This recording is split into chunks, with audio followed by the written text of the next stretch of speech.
teman-teman yang bahas klinis lagi berhalangan gitu. Mulai aja ya.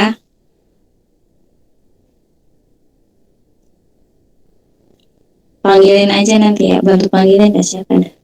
Dulu lagi share screen. Ini aku share screen dari HP. Kelihatan nggak? Kelihatan. Kelihatan. Oke. Tunggu ya. Ini nanti PPT-nya aku share. Aku lewat adesi paling share-nya. Ini soal tekno, nggak semuanya sih. Mungkin kalau ada next time bisa dibahas lagi. Kita bahas tekno 30 soal sama klinis 20 soal kalau teman-teman klinis nanti bisa gabung. Ini soal pertama, industri kosmetik akan melakukan penggantian alat produksi yang baru karena akan dilakukan kualifikasi. Intinya urutannya kan, ini udah bisa lah ya. Ini udah bisa lah ya teman-teman. Ini Bang Pandu aja nih yang bahas nih.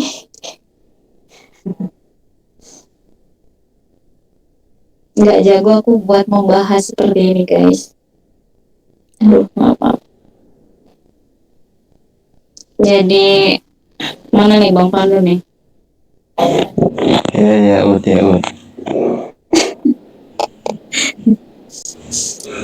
Oke, suara saya jelas kan ya? Jelas Bang. Oke. Di soal ini adalah jadi gini teman-teman, ini adalah soal yang paling sering yang keluar di UKM nanti mengenai kualifikasi. Soalnya seperti ini. Ini dari tahun ke tahun selalu ada kualifikasi tentang kualifikasi. Nah, ini kalau bicarain kualifikasi pasti kaitannya nanti sama CPOB. Nah, soal-soal CPOB yang sering ditanyakan itu salah satunya ini. Oke, cara teman-teman ngafalinya adalah ketika teman-teman ingin membeli sesuatu, pasti teman-teman suka merencanakan. Ya, merencanakan misalnya teman-teman mau beli HP, ya teman-teman nggak mungkin langsung beli HP, mau beli HP-nya aja lah gitu. Tiba-tiba datang jalan-jalan, oh ini aja HP. Pasti teman-teman merencanakan mau seperti apa HP-nya. Nah itu namanya teman-teman mendesain, merancang gitu. Nah, jadi pilihannya adalah kalau ditanya urutan kualifikasi yang tepat, yaitu teman-teman pertama yang tadi saya bilang desain. Desain teman-teman pilih nomor 1. Nah, setelah nomor 1, teman-teman sudah ngebayangin nih mau seperti apa alatnya. Nah, teman-teman beli. Ketika teman-teman sudah di tangan barangnya, itu alatnya sudah di tangan teman-teman pasang atau install gitu. Itu yang kedua. Jadi yang pertama desain, kedua itu instalasi, ketiga yaitu adalah performance. Setelah diinstal benar nggak dinyala nih gitu. Jadi performance-nya dulu dicek, baru itu operasional. Jadi urutannya adalah desain, instalasi, performance, dan operasional. Gitu. Jadi urutannya diingat aja ya teman-teman, BIOP ya gitu. BIOP operasional atau ini ya kinerja. Nah, biasanya operasional atau kinerja. Ya, itu salah itu.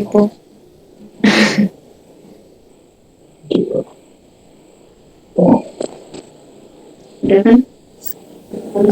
Kak, mau nanya.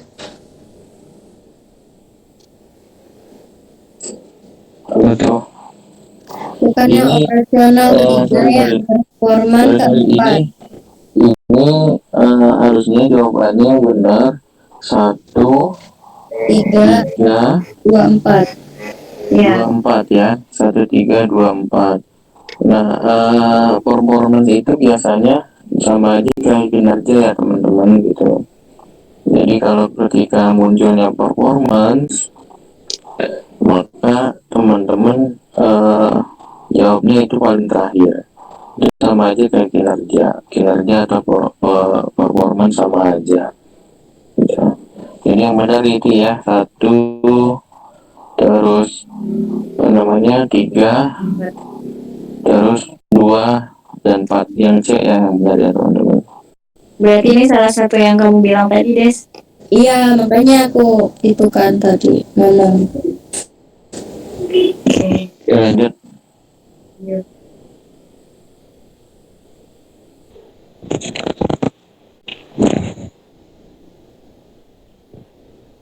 Bagian industri yang bertanggung jawab terhadap penarikan produk. Keyword. Ini udah PKPA kan? Bang, bahas bang, industri bang. Oke, bahas ya. Nah, di soal ini adalah produk sirup salbutamol suatu industri farmasi ditarik dari pasaran atas perintah yang dikeluarkan oleh BPOM. Produk tersebut sirup salbutamol tersebut ditarik akibat adanya ketidakstabilan sediaan yang beredar. Apa bagian industri farmasi yang bertanggung jawab terhadap penarikan produk tersebut? Oke, kalau bicarain di industri ya, teman-teman harus ingat dulu alur produksi yang terakhir meloloskan adalah bagian QA ya. Jadi kalau ngomongin ya produksi, awal mula dari produksi terus ujung-ujungnya di yang lulusin QA. Tapi kalau ketika diomongin compliance atau penarikan produk itu mundur dari QA awal, jadi QA dulu yang menangani proses penarikan produk itu. Nah, di QA bagian apa yang biasa menangani penarikan produk? Itu biasanya bagian compliance, departemen compliance, yang mengurusi keluhan-keluhan atau penarikan produk. Nah, di QA. Jadi di sini kan ditanyakan bagian apa gitu. Yang bertanggung jawab QA ya. Jadi kalau komplain tombak utamanya adalah QA.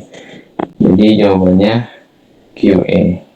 Sama satu lagi bang, kalau perintahnya dikeluarkan oleh BPOM bukan atas industri sendiri namanya?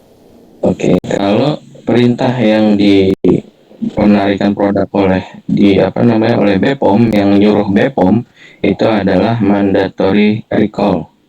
Ya, itu Nah, keluar biasanya juga. ya, itu juga sering keluar. Jadi kalau BPOM yang nyuruh misalkan industri A, tolong industri A produkmu tarik ya dari pasaran karena ada ketidakstabilan nih. Itu namanya mandatory recall. Tetapi ada lagi yang namanya dari industri tersebut yang sukarela mau menarik produknya gitu. Industri A misalkan inisiatif mau narik produk dia gitu. Nah, itu namanya voluntary recall. Jadi kalau ngomongin penarikan produk itu ada dua, ada mandatory recall, ada voluntary recall. Mandatory recall dari instansi pemerintah, biasanya BPOM yang menginstruksikan untuk ditarik, tapi kalau voluntary recall adalah dari industrinya sendiri. Ya, Gitu. gitu. Oke, ada yang mau tanya? Nggak ada, boleh lanjut.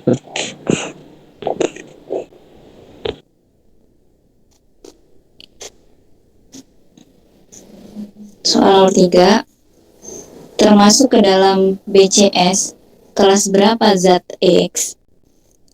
Soalnya formulasi yang dikeluarkan pada zat X diketahui bahwa kelarutan zat X baik, tetapi permeabilitasnya buruk. Kelas 3 ya Kak?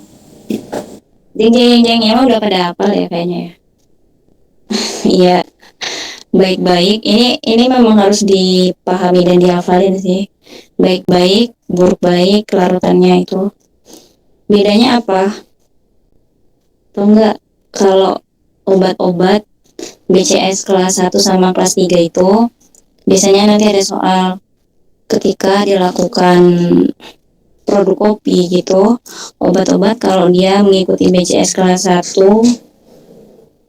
1-3 itu nggak perlu dilakukan uji bioekivalensi. Dia cukup uji disolusi terbanding kayak gitu. Kalau di pengembangan obat baru, obat kopi itu ada di PKB POM tentang uji bioekivalensi. Ini ada yang mau ditanyain nggak? Karena kayaknya udah pada hafal.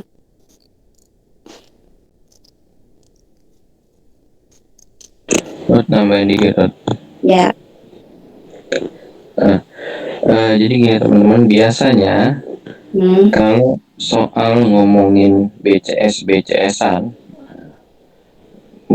kayak gini tuh biasanya yang keluar di UKAI tadi seperti yang Uut bilang, tipe-tipe soalnya kayak tadi ditanyakin. Misalkan ada industri farmasi memproduksi obat kopi A gitu. Nah, dari datanya mengikuti BCS kelas 1 atau kelas 3. Nah, uji apa yang harus dilakukan oleh industri tersebut? Nah, itu adalah salah satu varian soal dari materi BCS. Nah, tadi yang sudah dibilang sama Kak Ut juga, itu dia berarti uji disolusi terbanding ya udah. Nah, jadi gitu. Jadi materi ini tuh varian soalnya ada yang seperti ini yang kita bahas sekarang.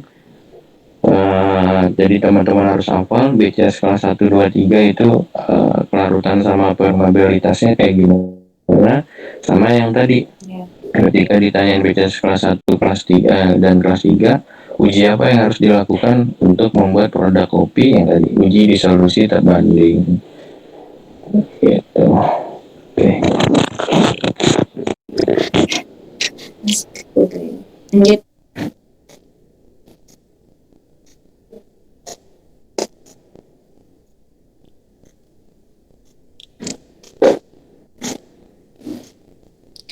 Soal nomor 4, metode apakah yang digunakan pada pengujian tersebut? Apoteker QC sedang melakukan pengujian terhadap sediaan injeksi tiamin. Salah satu pengujian yang dilakukan adalah uji kandungan endotoksin. Apa nih teman-teman? Tes.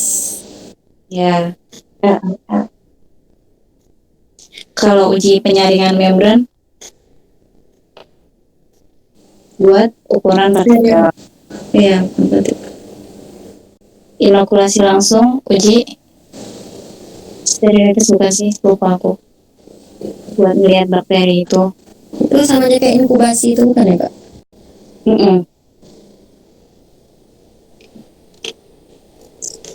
Kalau alanin transaminase tes buat apa bang? Lupa. Misalnya itu enzim. Iya, tapi enggak ini sterilitas. LT kan ini.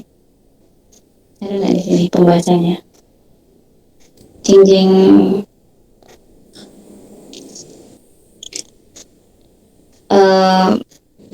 Kalau apa namanya uji endotoksin itu kan dia adalah zat yang dihasilkan dari bakteri yang telah mati dan dapat menimbulkan panas tubuh apabila ini kan masuk ke dalam tubuh dalam jumlah yang banyak.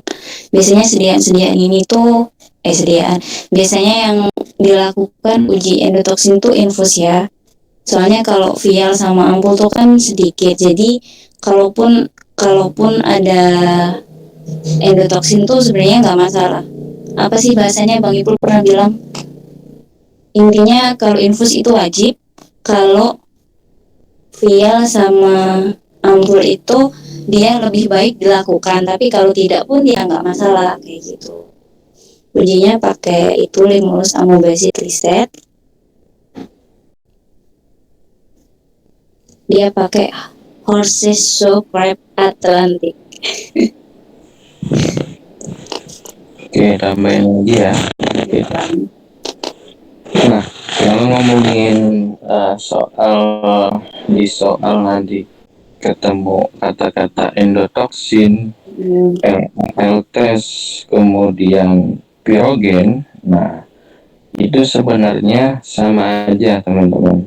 Materinya di materi yang sama, yaitu ngomongin tentang uji pirogenitas.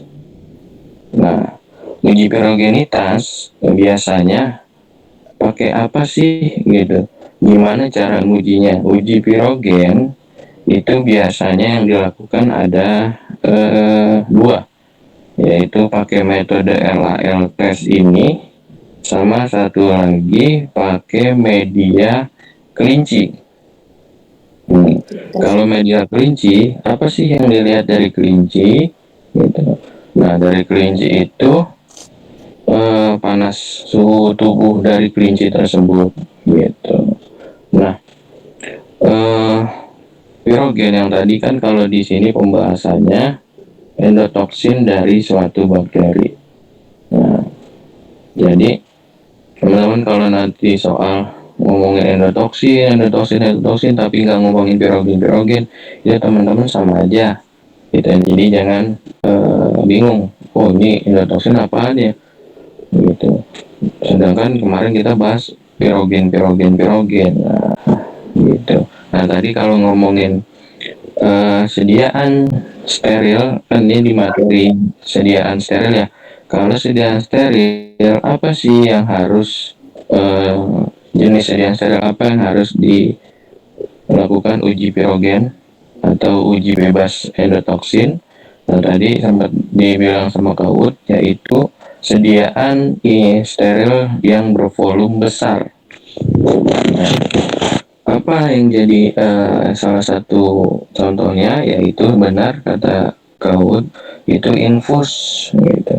Infus itu wajib kudu banget yang namanya bebas endotoksin atau bebas pirogen. Karena apa? Volume infus paling sedikit adalah 100 mili. Itu paling sedikit volume infus. Dan yang paling banyak bisa 1 liter gitu. Nah, teman-teman bayangkan endotoksin adalah produk yang dihasilkan oleh bakteri. Ketika di suatu infus banyak endotoksin atau produk yang dihasilkan oleh bakteri dengan volume yang banyak terus masuk ke tubuh, sudah pasti akan menimbulkan yang namanya demam. Makanya sediaan infus harus bebas, kudu wajib gitu. Bebas pirogen atau bebas endotoksin. Ampul dan vial tadi dibilang nggak sama Kaut nggak perlu, boleh dilakukan silakan, tapi kalau nggak dilakukan juga nggak apa-apa gitu. Karena apa ya, ampul teman-teman bisa lihat paling banyak berapa sih ya kan, berapa mili gitu, paling banyak paling 10 gitu, 10 mili gitu. Dan jadi kalaupun masuk ke tubuh dia tidak akan menimbulkan demam. Endotoksin yang dapat menimbulkan demam ketika kadar di tubuh terlalu banyak gitu. Jadi gitu teman-teman. Ada yang mau ditanya? Lanjut. Lanjut.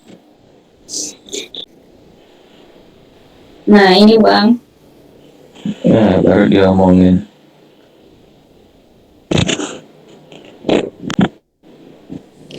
Memenuhi syarat bukan Kak? ya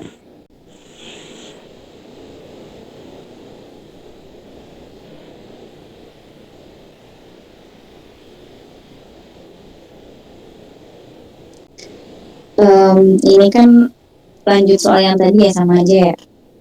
Jadi kalau di industri farmasi, kalau suhu tubuh itu dipakai dulu kan 3 kelinci untuk uji pirogenitas. Nah, caranya gimana kita mempresentasikan hasil tersebut gitu. Untuk pengujian yang pertama tahap 1, itu apabila jumlah dari semuanya itu ataupun satu-satunya itu tidak lebih atau sama dengan 0,5 berarti lulus uji. Gimana sih bahasanya? Apabila hasil kenaikan suhu tubuh tidak lebih dari 0,5 derajat Celcius berarti dia memenuhi syarat gitu. Berarti uji pirogenitas atau uji endotoksin yang dilakukan pada ketiga kelinci tersebut memenuhi syarat gitu. Gimana kalau lebih gitu? Ditambah lagi kalau nggak salah ditambah 5 kelinci. Iya nggak sih Bang? 5 kelinci ya? Iya, betul. Terus ada syaratnya lagi. Aku lupa lagi. Dulu.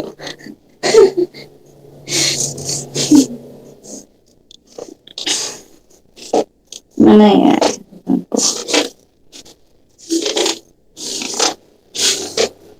Tapi dulu nggak ada sih soal ini Bang, terlalu susah kayaknya. Ada di OSC ini mah.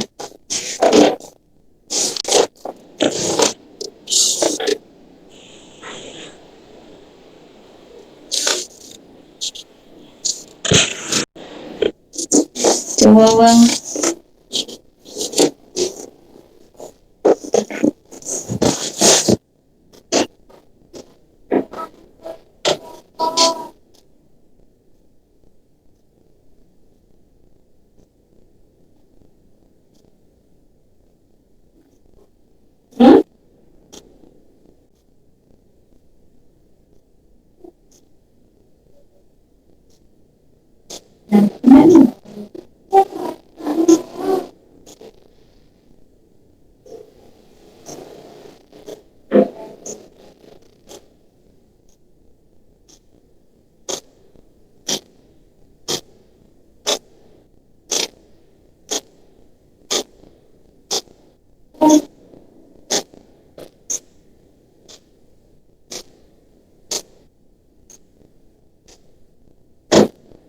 Halo.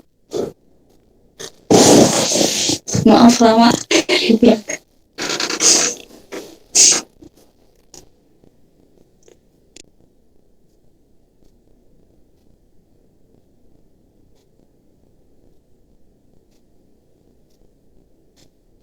Tes. Ya.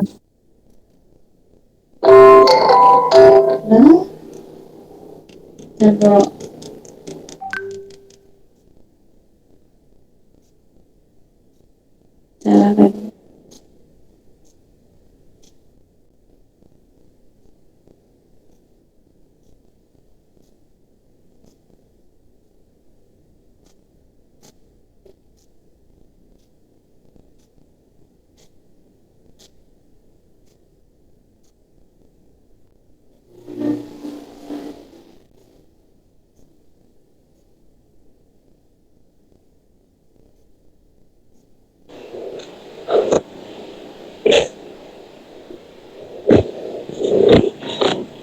Halo.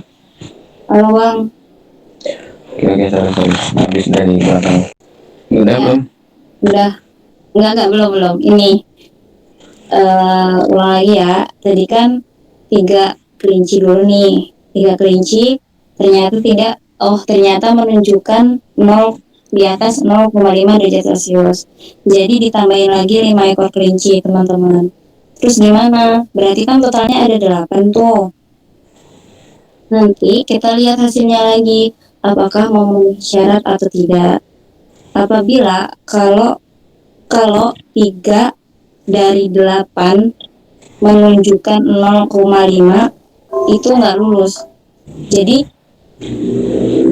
3 dari 8 dengan pengujian ulang itu menunjukkan suhu lebih dari 0,5 derajat, berarti ujinya nggak lulus. Berarti 2 kali ya nggak lulus. Atau jumlah maksimal dari 8 ekor kelinci itu tidak lebih dari 3,3 derajat Celcius gitu. Jadi 3 dulu nih nggak memenuhi syarat misalkan, habis itu ditambah 5. Nah syaratnya gimana? Kalau misalkan 3 kelinci dari 8 itu ada kenaikan suhunya 0,5 atau lebih, itu nggak lulus. Belum dasarnya Bang jelasin. Oke, gini ya. Kalau ngomongin analis uji pirogen pakai metode kelinci, oke, yang teman-teman harus pahami itu ada dua tahapan. Nah, tahap pertama kelinci yang dipakai adalah 3, oke. Nah, 3 dari 3 kelinci, jika ada kelinci yang menunjukkan kenaikan suhu 0,5 atau lebih, oke, berarti itu tidak bisa kita terima hasilnya dengan tahap 1. Maka harus kita lanjutkan, kita lanjutkan menggunakan 5 ekor kelinci. Jadi total yang kita gunakan adalah 8. Ada 8 ekor. Nah, terus gimana setelah kita masuk ke tahap 2? Jika tidak lebih dari 3 ekor, jadi tidak boleh lebih dari 3 ekor yang menunjukkan kenaikan suhu 0,5. Jadi dari 8 itu nggak boleh lebih lebih dari 3 ya, nggak boleh lebih dari 3 kelinci yang kenaikannya lebih dari 0,5 derajat Celcius, atau dari 8 ekor tersebut kenaikan suhunya kita jumlah, nggak boleh lebih dari 3,3 derajat Celcius. Nah, terus yang jadi pertanyaannya, kalau nggak memenuhi juga gimana Kak? Udah diulang pembuatannya. Jadi produksi tersebut tidak bisa diluluskan, harus diulang pembuatannya. Gitu. Oke. Ada yang bingung mengenai? Aku dulu bingung pas mau Iya. Kalau ini harus dibaca pelan-pelan sih, harus dipahami pelan-pelan. Gimana teman-teman? Ada yang bingung? Jadi 3 dulu ya, 3 kelinci dulu. Nah, itu. Dari 3, kalau ada yang lebih dari 0,5 nggak bisa kita terima, harus dilanjutin ke tahap kedua. Pakai 8 ekor ditambah 5 jadi 8. Terus dari 8, 3 nggak boleh ada yang lebih dari nggak boleh lebih dari 3 kelinci yang lebih dari 0,5 gitu. Atau kalau di total dari 8 kelinci itu nggak boleh lebih dari 3,3 kenaikan suhunya gitu. Kak, mau nanya, berarti yang tahap 2 itu kalau 3 ekor masih bisa diterima ya Kak? Masih bisa diterima, kecuali udah 4 ya. Itu 4 udah nggak bisa, harus diulang berarti produksinya. Terima kasih Kak. Oke, ada lagi?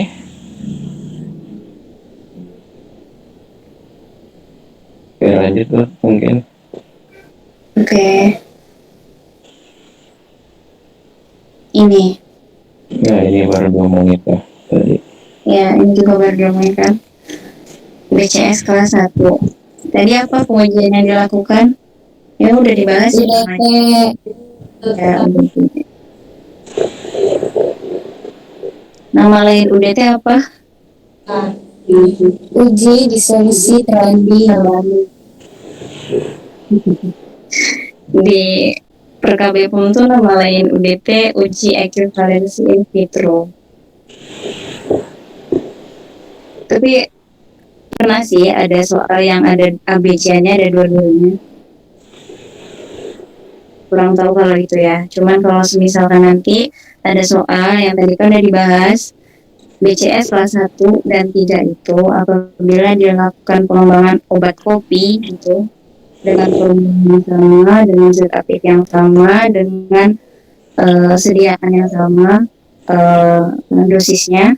Di dosis kelas 1 dan 3 itu cukup dilakukan uji disolusi terbanding atau uji ekivalensi in vitro. Oke. Kalau BCS kelas 2 dan 4 maaf ya. Kemarin tuh sempat dapat soal terkait uji disolusi terbanding sama uji bioavailabilitas ini in vivo in vitro. Nah dia tuh nggak ada keyword BCS 2 atau 4 atau 1 atau 3 gitu ya kak, tapi dia tuh cuma ada keywordnya tuh dari dosisnya. Jadi ada dosis lebih tinggi. Nah itu sebenarnya gimana sih kak? Aku masih ngejelimet ya. itu kayaknya bisa selanjutnya sih. Ini ya, berarti BCS ini udah finish ya? Iya kak, udah. Jangan ke alumni, takut banget. Ya, jadi selain BCS tadi yang udah dibahas tadi, ingat ya, pokoknya kalau BCS kelas 1 dan kelas 3 itu cukup DT. Atau soalnya kayak di soal nomor 7 ini. Pengujian apa yang harus dilakukan oleh industri farmasi tersebut? Industri farmasi akan membuat sediaan tablet metformin lepas lambat 200 mg. Sebelumnya, industri tersebut telah memproduksi sediaan metformin. Nggak ada lepas lambatnya ya, 100 mg. Sebelum sediaan metformin yang baru tersebut mendapatkan izin edar dan izin produksi, terdapat pengujian yang harus dilakukan. Pengujiannya apa? Jadi gini,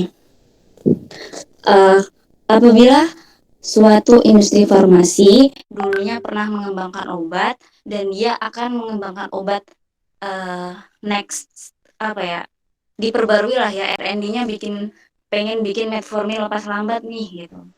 Obat kopi kali ya kak ya?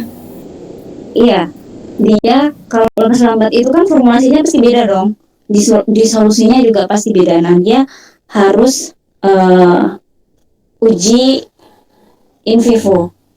Tapi kalau dia itu misalkan bikin metformin 200 mg, pernah bikin metformin 200 mg misalkan, tapi dia lanjutin mau bikin metformin 100 mg. Nah, itu cukup uji disolusi terbanding. Bingung ya? Apa enggak? Gini, jadi kalau misalkan suatu industri dia ingin mengembangkan obat, apabila obat itu dijadikan lepas lambat, extend release, sustain release kayak gitu, dan dosisnya ditinggikan, kan biasanya obat kalau dibikin extend release dosisnya ditinggikan kan, karena apa ya? Karena dia extend release ya pasti kalau dosis tinggi pun nggak masalah gitu, minum obat cukup sekali sehari kayak gitu kan, yang biasanya 2 kali sehari gitu. Nah itu dia harus uji in vivo. Tapi misalkan industri sudah pernah membuat metformin 200 mg.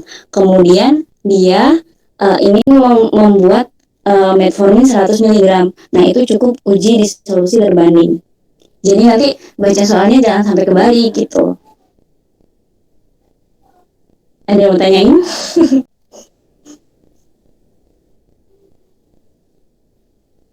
Ini ada di Perkabepom di pedoman uji bioekivalensi. Keywordnya kayak gitu.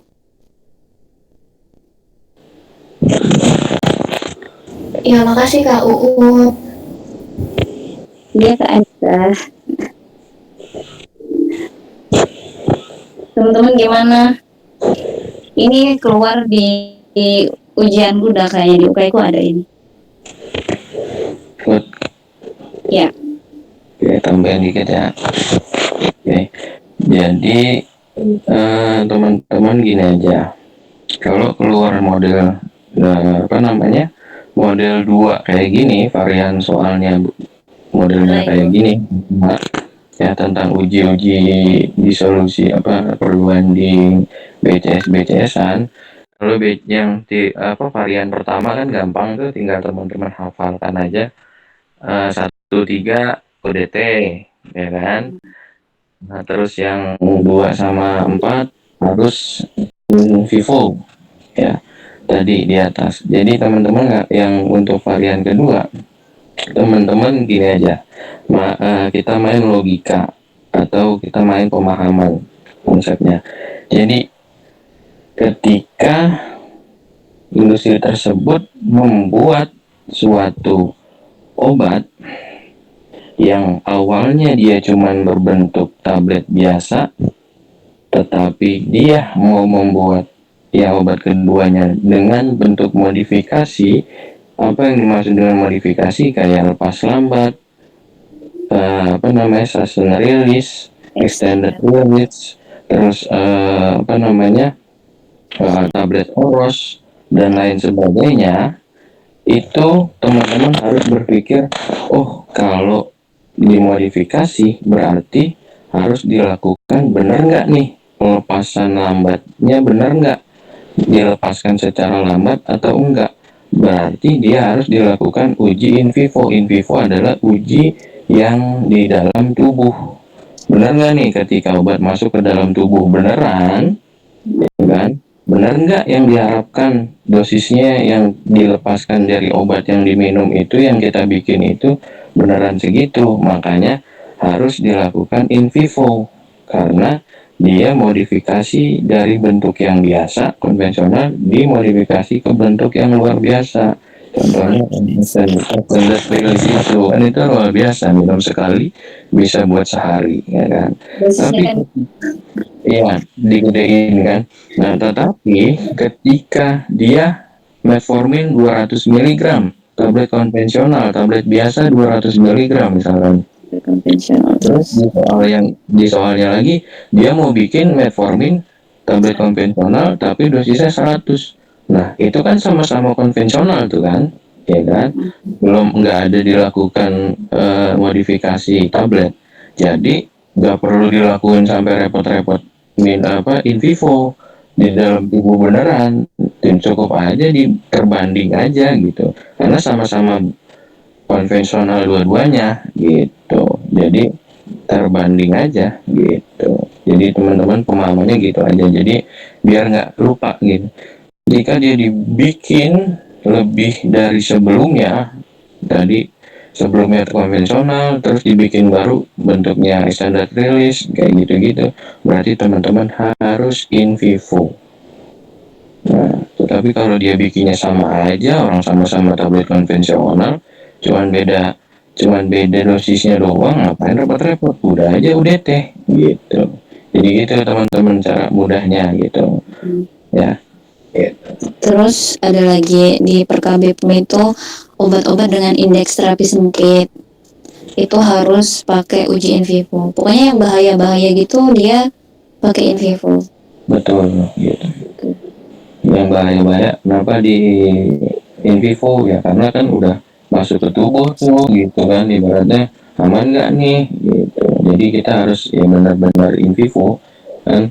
Kalau in vitro itu kan pengujian yang dilakukan di luar tubuh menggunakan alat yang dirancang sebagaimana mestinya, itu kayak tubuh ya kan kalau in vitro.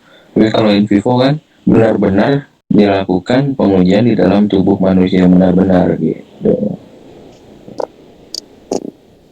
Ini jawabannya A ya, bukan B. Ada yang mau ditanyain nggak? Lumayan banyak soal kayak gini. Kadang dibalik sih pertanyaannya.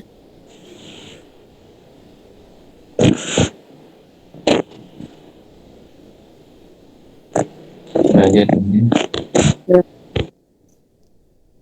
Tapi Kak, kalau misalkan udah pernah bikin 100, terus mau bikin 200, tapi nggak mau bikin lepas lambat, itu tetap in vivo atau UDT aja? Jadi sediaannya tetap konvensional, tapi cuma kekuatannya aja yang lebih besar.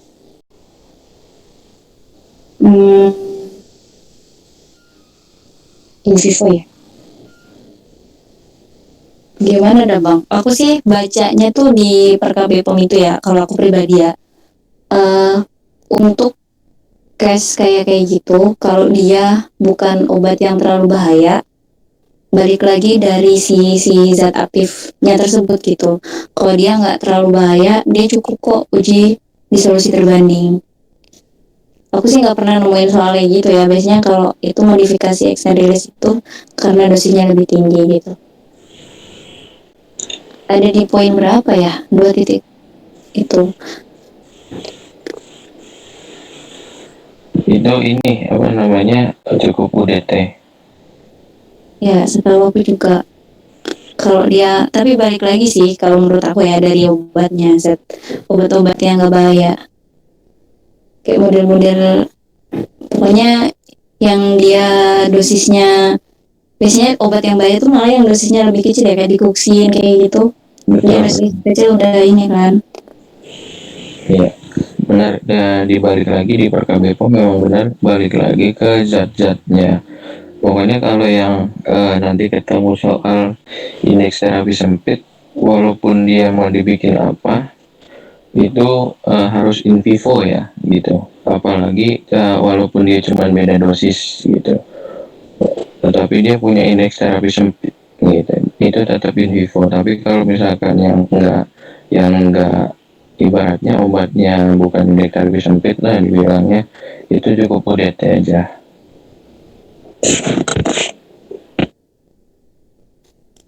Oke Kak, makasih. Oke, sama-sama. Ada lagi?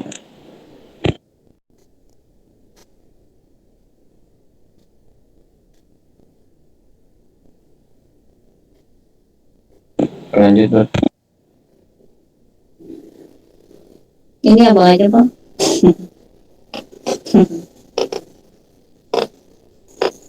Oke, industri farmasi akan memproduksi infus ranitidin dalam wadah bermulut lebar. Produksi infus tersebut dibuat dengan metode aseptis.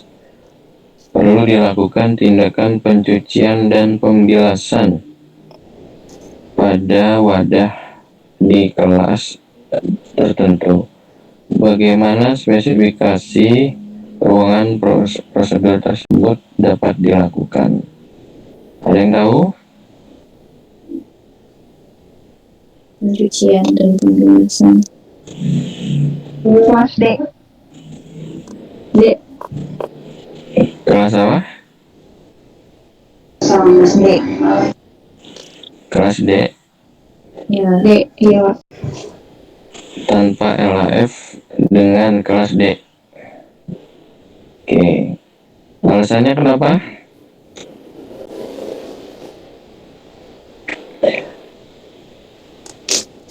Di situ pembahasannya ruang pencucian dan pembilasan wadah dilakukan di kelas D tanpa LAF. Nah, kenapa tanpa LAF? Kalau yang LAF itu kan khusus steril ya? Nah, ini kan mau bikin produk aseptis nih. Berarti kita ngomongin produk steril. Kenapa dia tanpa LAF?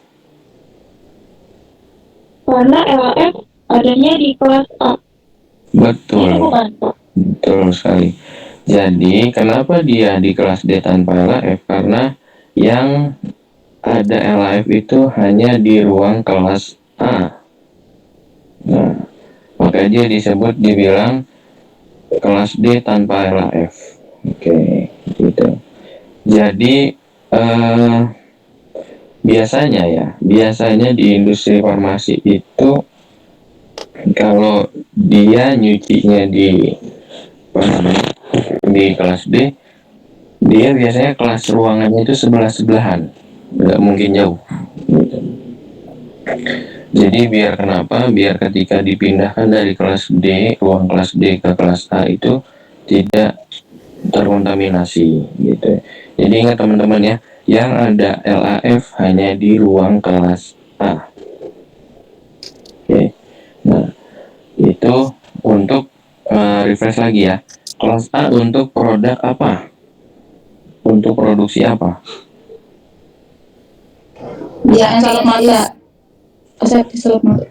Aseptis. Nah, aseptis bisa salep mata, Pokoknya produk-produk yang di produk steril yang diformulasi atau diproduksi dengan cara aseptis. Ya. Aseptis yaitu dengan cara selama proses produksi harus benar-benar dijaga kesterilannya. Makanya ada LAF gitu. LAF tujuannya untuk apa? Untuk mensterilkan seluruh ruangannya gitu. Karena dia di akhir tidak ada sterilisasi akhirnya. Jadi makanya selama produksi mulai dari pembuatan, pencampuran, pengisian dan segala macam itu harus dalam kondisi yang benar-benar steril gitu. Nah, kalau yang non steril, yang non aseptis tapi dia produk steril di kelas apa? CD. Di kelas CD. CD, benar ya. Jadi jangan sampai lupa ya teman-teman, kelas A hanya untuk sediaan steril dengan cara pembuatannya aseptis. Aseptis atau tanpa sterilisasi akhir. Jadi itu ya samanya, aseptis atau tanpa sterilisasi akhir. Jadi kalau teman-teman di soal ketemu tanpa produk steril yang dibuat dengan tanpa sterilisasi akhir, berarti teman-teman jangan bingung, oh sama aja kayak aseptis gitu. Begitupun sebaliknya, produk sediaan steril dibuat dengan metode NA steril, non aseptis, non sterilisasi akhir, itu sama aja. Atau sterilisasi akhir itu sama aja. Sorry tadi bukan non sterilisasi akhir ya, tapi sterilisasi akhir, non aseptis, NA steril itu sama aja gitu. Jangan sampai bingung. Oke, kalau non steril, non aseptis, NA steril sama sterilisasi akhir adalah metode pembuatan sedia steril dengan cara di akhir pembuatan ada yang dilakukan sterilisasi akhir. Dilakukannya di kelas C dan D. Gitu. Ada yang mau ditanyakan? Saya mau tanya, Boleh. untuk sediaan steril yang pakai sterilisasi akhir, untuk pencampurannya itu di mana? Terus untuk pengisiannya itu di mana? Oke, untuk pencampuran dan pengisian. Ada yang masih ingat nggak? Ayo sambil kita refresh. Kalau nggak salah mixing itu di D ya kak. Kalau filling di C. Apa kebalik? Ayo, ada yang ingat? Ada refresh.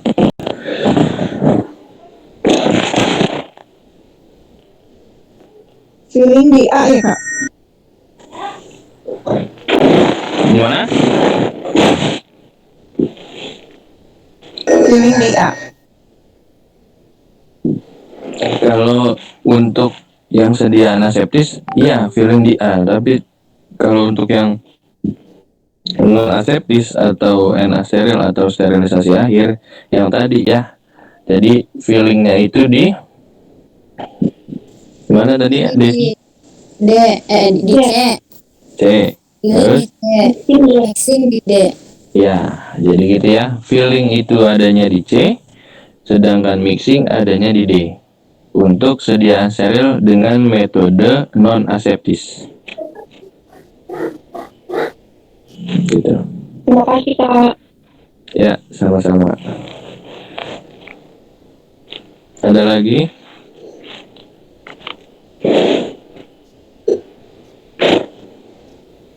Oke, boleh lanjut. Abang bang.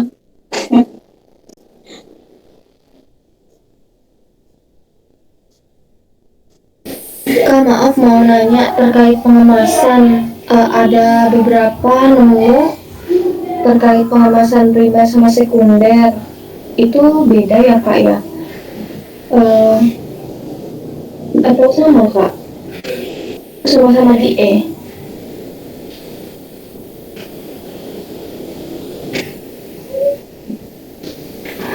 Halo,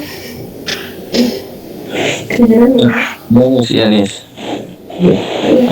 Anissa pernah nemu soalnya gimana? Nanya kak, jadi dia tuh ada nanyain tentang pemasan primer di mana, pemasan sekunder di mana gitu. Sedangkan kalau ada beberapa buku yang kalau pemasan ya udah tok di E gitu. Yang bedain kan kayak effervescent sama yang umum gitu ya, khusus sama umum gitu doang. Sebenarnya ada sih kak pemasan primer sama sekunder tuh bedanya. Sekarang kita refresh lagi dari awal. Kelas kalau diproduksi itu ada berapa kelas di industri? A, B, C, D, E, E, ada sudah sampai E atau ada lagi? Khusus kak, sekunder Apa? khusus untuk effervescent kak. Ya, E khusus betul untuk effervescent. Nah, kenapa E khusus itu untuk effervescent? Kenapa dibedakan effervescent? Karena dia warna Kelembapannya berbeda. Oke, karena kelembapan dan kelembapannya itu harus dijaga ya untuk tablet effervescent. Nah, tadi berarti kelas itu sampai kelas apa? Sampai E khusus doang? Ada lagi nggak kira-kira? FD kelas Ada F nggak? Kelas F. ada kayak musola, kantin, koridor. Tapi itu F itu buat nama sekunder bisa, terus D itu buat gudang kak. Nah, jadi gini ya, yang sebenarnya itu di industri adalah yang seharusnya, oke, kalau kemas primer itu adanya di E, oke, kemas primer itu adanya di E. Dia jadi modelnya sekali dia produksi ngemas primer itu masih di dalam ruangan produksi. Kemas primer itu kan sangkutannya pengertiannya adalah kemasan yang bersentuhan langsung dengan produk, benar? Ya. Oke. Nah, jadi dia adanya di E gitu. Sedangkan kalau misalkan kemasan sekunder itu sebenarnya itu bisa di F. Gitu. Karena dia pasti dari kemas primer dia akan dikeluarkan lagi ke ruangan berbeda. Apa namanya? Kalau di industri bisa dibilang itu bukan area produksi lagi. Setelah dia dikemas primer, dia akan dikeluarkan tuh. Kalau di kasarnya dia dikeluarkan dari area produksi. Nah, kalau teman-teman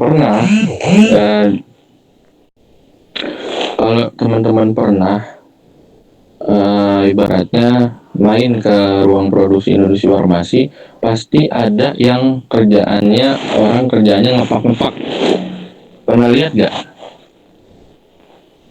Ya. Yang ngepak-ngepak. Jadi dari misalkan dia produksi paracetamol strip yang satu strip isi 10. Nah, itu ada tuh bagian orang yang ngumpulin 10 strip terus dimasukin ke kardus. Nah, itu kan kemasan primer. Itu di kelas ruangan berbeda. Itu di kelas ruangan F. Gitu.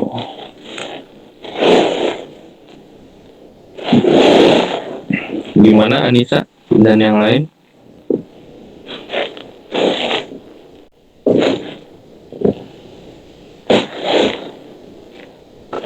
Menemukan soal yang seperti apa jawabannya? Ada nggak dia di pilihan jawabannya? Kelas F.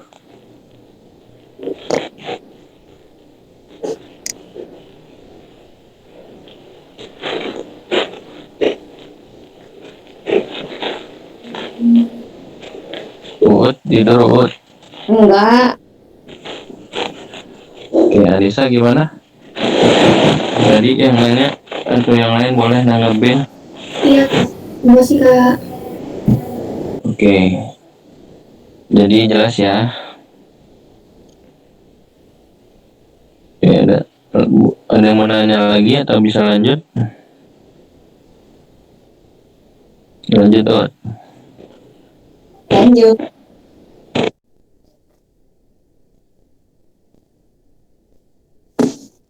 Nah.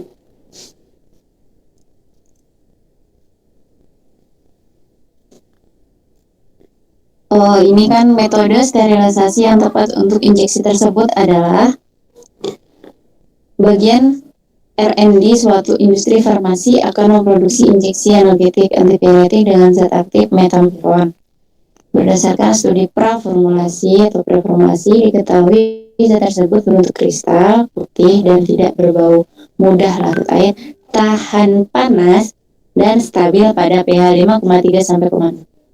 Keywordnya adalah metode sterilisasi ini, keywordnya tahan panas. Jadi pakai apa, teman-teman? Mutok. Ya, Autoclave.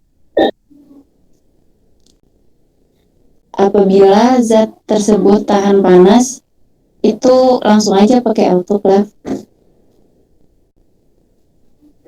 Gitu kan, Bang? Apa? Buat? Sorry. Gimana? Kalau zatnya tahan panas, langsung aja pakai autoclave. Ya, tahan panas sama Tahan lembab. tahan lembab atau non higroskopis. Nah, jadi kalau teman-teman ketemu soal metode sterilisasi, yang teman-teman perhatikan pertama kali adalah kata kunci yang teman-teman cari adalah yaitu dia tahan panas atau tidak. Gitu. Oke, kalau tahan panas udah pasti tahan panas dan itu ya tahan lembab ya. Itu sudah pasti dia menggunakan autoclave. Gitu. Oke. Terus kalau misalkan dia nggak tahan panas, kira-kira sterilisasinya pakai apa? Filtrasi. Ada yang tahu?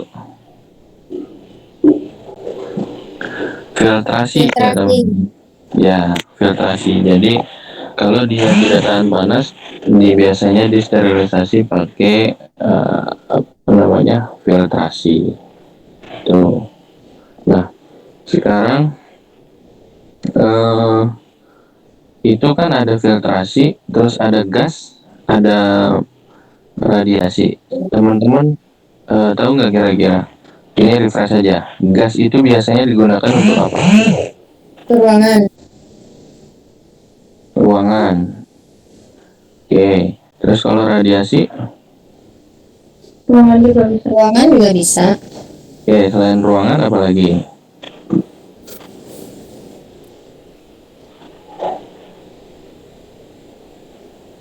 Wadah ya. Wadah itu bisa pakai sterilisasi radiasi.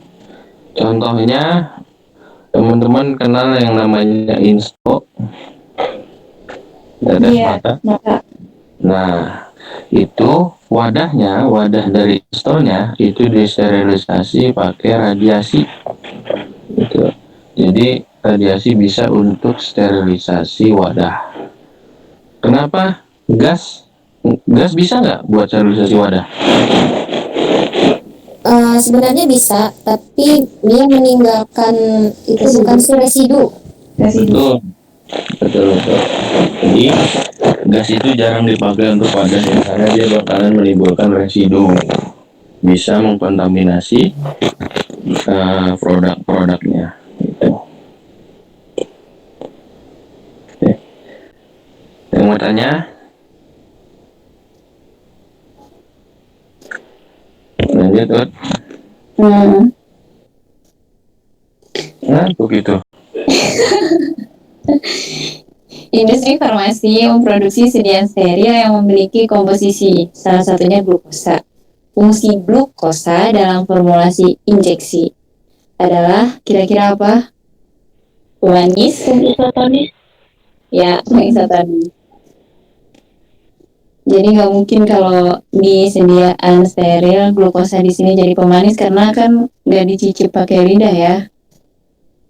Tapi karena aku nggak tahu, kemarin aku jawabnya pemanis. Nggak apa-apa. Kan nggak tahu kan nggak salah. Contoh lain selain glukosa, selain NaCl, zat polisotonis apa aja? KCl, kalium klorida, bisa. Terus gliserol, tapi jarang sih dipakai. Paling terkenal glukosa sama natrium klorida. Dextrose, bisa dextrose. Ya, dextrose.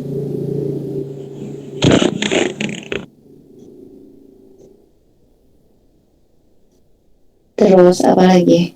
Apalagi bang, nggak apa aku bang. Mannitol, Ya,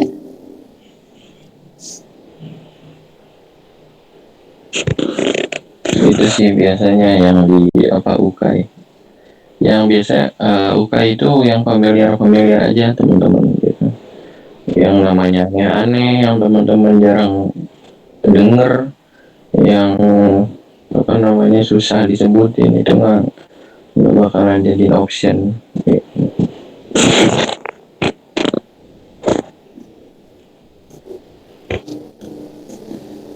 Gak ada yang mau ditanya soal ini? Ya contohnya, pendapar, apa contoh pendapar? Dapar sitrat, fosfat. Dapar fosfat, dapar sitrat, nah, itu yang biasa dipakai ya, yang biasa dipakai di sediaan steril. Terus tadi polikator udah, pemanis ada nggak kira-kira? nggak ada. Nggak ada. Nggak ada lah. Injeksi itu nggak perlu lah, namanya pemanis, orang nggak diuyup kok. Itu jadi nggak usah dapat langsung di blacklist aja nih pemanisnya. Gitu.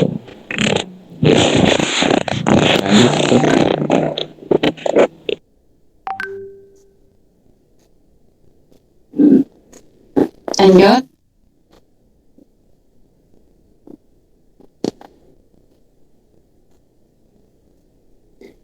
Nih RH. Bagaimana kondisi uji stabilitas dipercepat yang harus diperhatikan oleh apoteker dalam pengujian kesediaan tersebut? Apoteker di suatu industri farmasi akan melakukan uji stabilitas dipercepat untuk suppositoria bisakodil.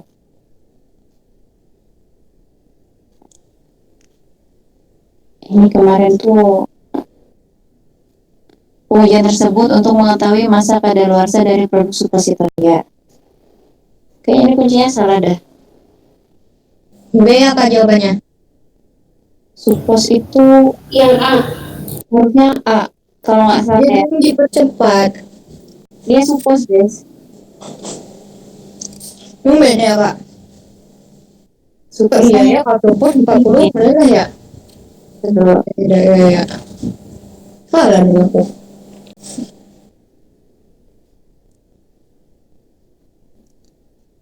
Iya nggak sih bang? Ini pembahasannya aku ngambilnya dari sini sih. Aku belum. Seingatku suppos itu 25 derajat Celcius sih. Aku malah nggak baca kalau ini.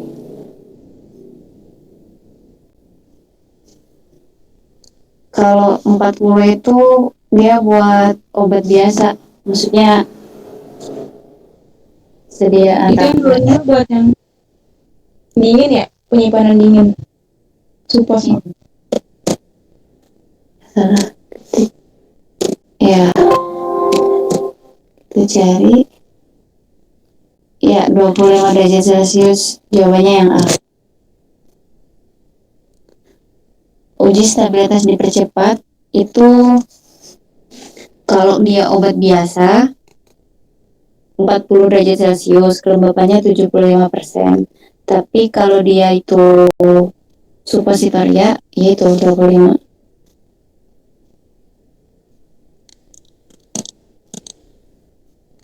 Iya nggak sih bang? Seingatku sih gitu. Tapi kuncinya salah ya? Apa punya yang salah ya? WWP.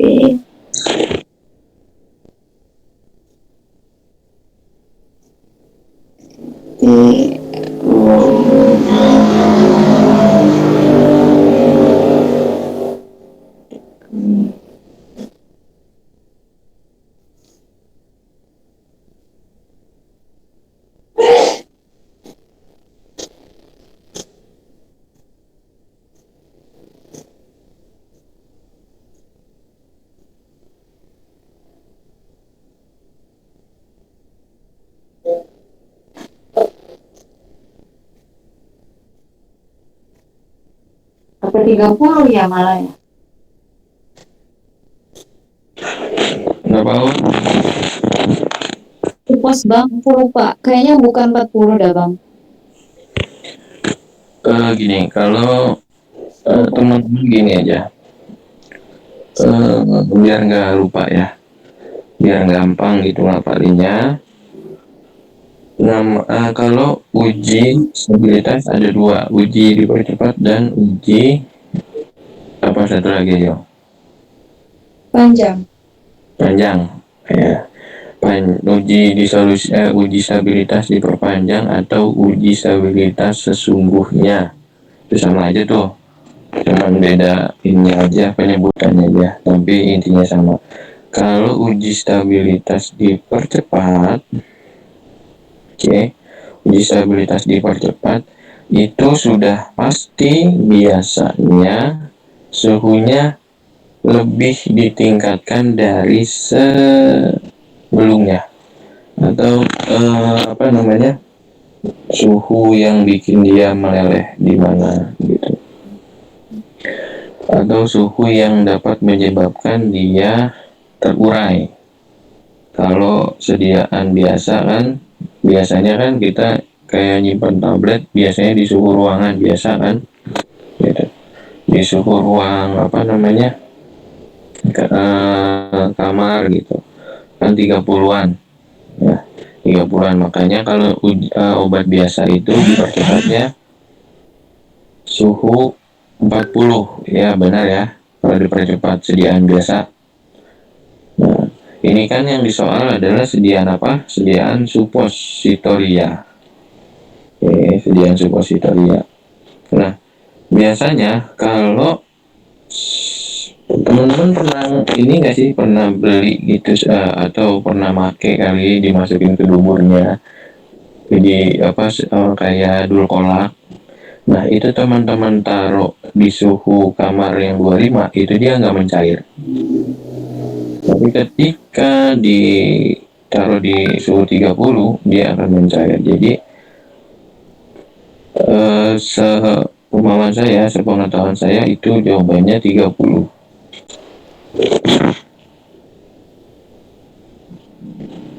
Aku lupa sih kalau nggak 30 doanya. Kayaknya 30 dah. 30. 30 kak. Saya boleh memberi pandangan? Silakan. Kalau setahu saya, supositoria kan diharapkan meleleh pada suhu tubuh, sedangkan suhu tubuh aja 37. Jadi saya rasa bukannya 40 ya. Soalnya memang stabilitas dipercepat, yang saya tahu ya cuma 40 derajat sama 40 derajat Celcius sama 75%. Gitu kak. Soalnya kalau uji leleh pun, tahu saya waktu di praktikum itu ya suhu 37 sesuai dengan 36 lah dengan 37 saat suhu tubuh. Kalau supos beda kalau disabilitas. Seingatku ya, terus aku lagi nyari datanya nih. Soalnya laptopnya. Iya kak, di sini maaf mau nambahin. Jadi kondisi penyimpanan itu tuh ada 3 untuk uji stabilitas. Ada penyimpanan pada temperatur 25, pada temperatur kulkas sama freezer. Nah kalau supos kan itu di kulkas ya. Nah itu untuk stabilitas dipercepat itu suhu 25 dengan RH 60, atau bisa juga suhu 30 RH-nya 65, atau juga bisa suhu 30, RH 75. Nah itu Makanya Ya, itu.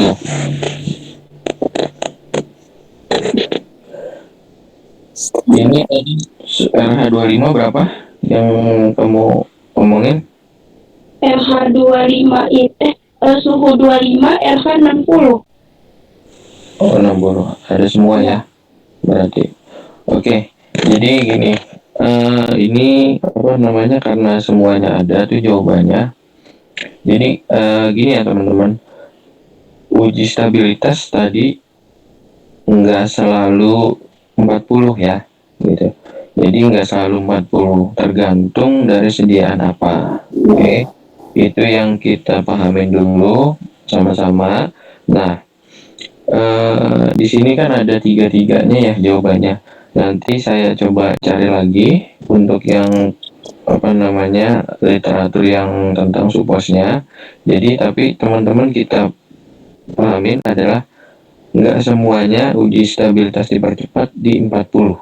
Oke, gitu. Nah, yang perlu teman-teman pahamin juga, apa sih tujuannya uji stabilitas dipercepat? Ya kan? Tujuannya adalah untuk melihat peruraian zat aktif ketika di suhu tersebut. Gitu. Ketika obat tersebut kita letakkan di suhu yang tidak semestinya dia disimpan, gitu, zat aktif akan terurainya bagaimana, gitu. Jadi teman-teman yang perlu dipahamin adalah itu. Jadi uji stabilitas kita mau melihat nih peruraian zatnya stabil atau tidak, sejauh mana stabilnya kalau kita simpan di yang 40 gitu, atau sebaliknya yang di 30 atau 25. Jadi nggak semuanya di 40 ya teman-teman. Nanti saya cari lagi apa namanya, saya kirimkan apa namanya literaturnya gitu.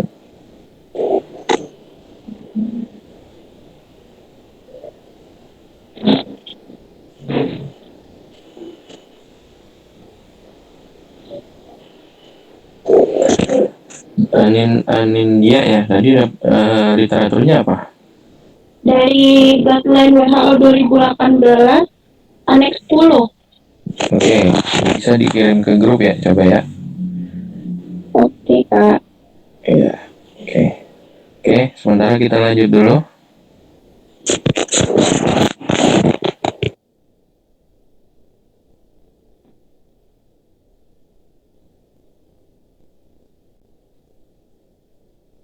udah hitung-hitungan nih. Berapa resolusi dari kedua zat A dan B tersebut?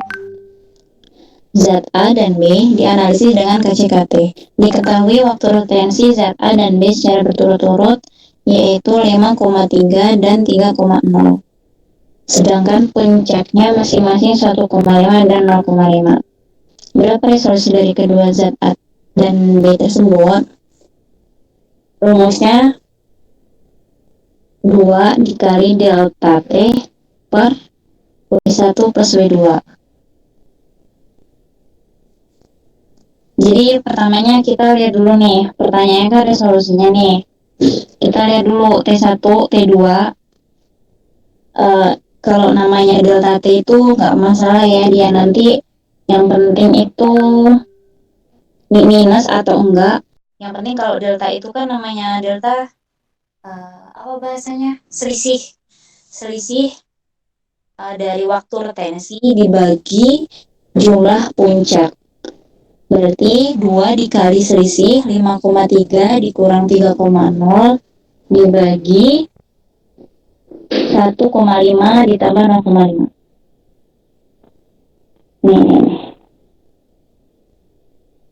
Ini geng. Tapi nggak ada jawabannya ini. Kita cari dulu, diketahui T1 5,3, T2 3,0, kemudian selisihnya berarti 5,3 dikurang 3,0 berarti kan 2,3. 2,3 dikali 2 dibagi 2 dapatnya ya 2,3 tapi nggak ada di ABC-an gitu. Apa kesalahannya? Aku dapatnya 2,3 juga, Kak. Ya, nah itu nggak ada jawabannya. Iya, benar kok. Kayak gitu.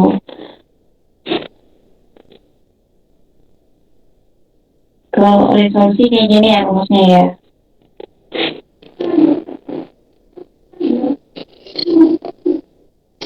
Ada yang mau tanyain?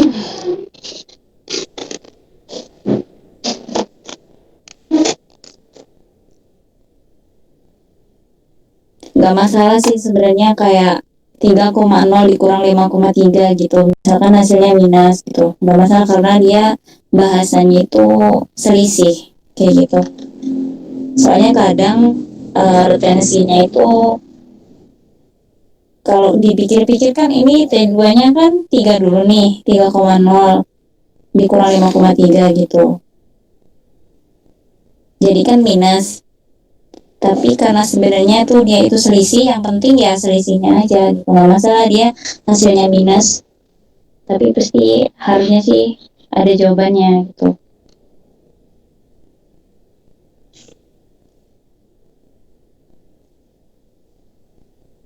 Persyaratan resolusi berapa? Jadi kadang kayak gini kan udah dicari tuh apakah dia memenuhi syarat atau tidak.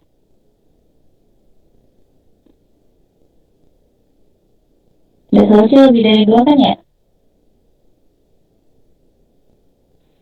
Lebih dari 1,5 bukan, Kak? Ya lebih dari 1,5. Terus kalau untuk zat-zat sebaiknya lebih dari 2 kalau nggak salah gitu. Rata-rata kalau di industri gitu.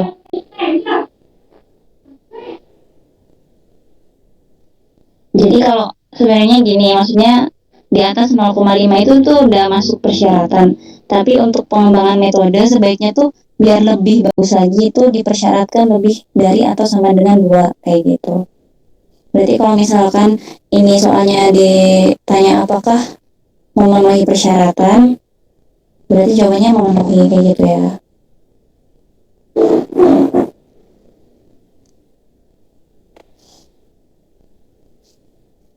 Dapat kan kalian 2,3? Dapat, tapi nggak ada jawaban. Iya. F jawabannya. Bang Pandu mau nambahin nggak bang?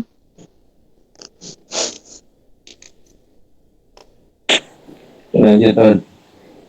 Udah kalau hitung-hitungan nomor. Udah. Nah ini nih, ini simpel, jangan sampai salah. Seorang apoteker melakukan pengenceran bertingkat pada sampel larutan turbinji. Sampel diambil sebanyak 10 ml dan ditambahkan air F 250 ml.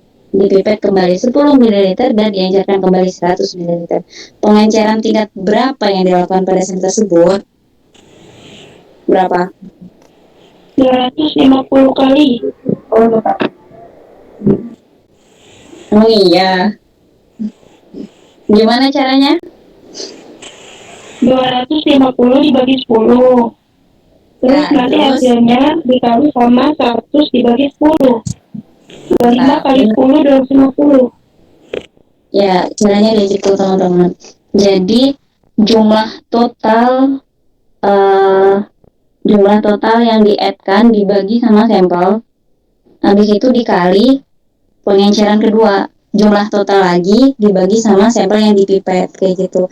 Jadi 250 misalkan di lagu ukurnya F 250. Berarti 250 dibagi sampel yang dipipet 10 ml dikali 100 ml dibagi lagi 10 ml. Benar kok jawabannya.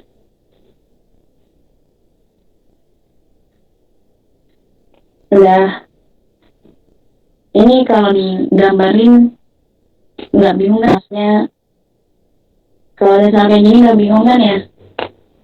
Teman-teman pada bisa kan? Apa ada yang mau ditanyain? kalau nanti misalkan diajarkan lagi gitu, diambil 1 mililiter, di-add-kan S100, ya berarti dikali lagi 100/1, kayak gitu. Intinya dia yang di atas itu labu yang dipakai, labu yang kita pakai, add berapa, terus yang di bawah itu sampel yang kita pipet untuk pengejaran.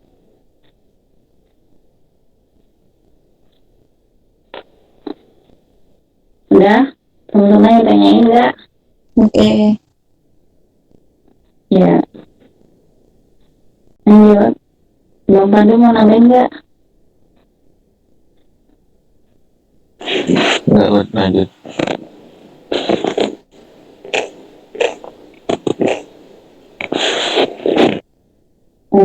Seorang apoteker R&D sedang membuat ekstrak campur dari daun jati Belanda dan daun merah sebanyak bla bla bla, didapatkan bla bla bla. Kemudian data jarak tempuh bercak sebesar 4,7 cm dan jarak tempuh pelarut 7,0 cm. Itulah berapa nilai RF senyawa tersebut. Ini yang penelitiannya Vitoki mah udah khatam ini ya. Jadi rumusnya kalau nyari RF itu apa teman-teman? Jarak tempuh sampel dibagi jarak tempuh pelarut. Ya, jarak tempuh bercak sampel dibagi jarak tempuh bercak dari si pelarut. Jadi 4,7 dibagi 7,0. Kayak gitu. Ini mah aku nggak melakukan ini. Yang bagus itu antara berapa ya? 4-6 kan ya? Nilai RF yang bagus dari suatu KLT. Itu rumusnya diketahui jarak tempuh bercaknya 4,7, jarak tempuh pelarutnya itu. Tapi biasanya ada tuh kalau di UK itu dia bentuknya tuh gambar. Nah, dia itu sentimeternya tuh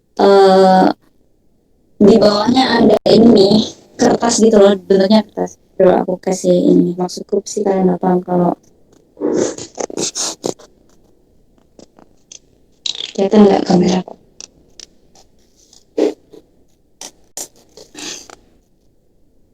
Biasanya tuh kayak di tuh di bentuknya tuh gini, dia nggak dalam angka gitu ya.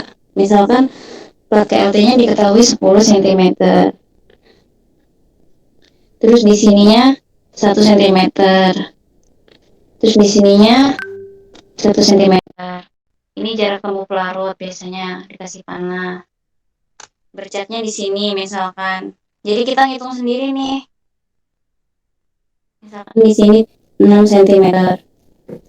Nah, kalau kayak gini berarti kan yang dicelupin lihat gambarnya. Jadi yang di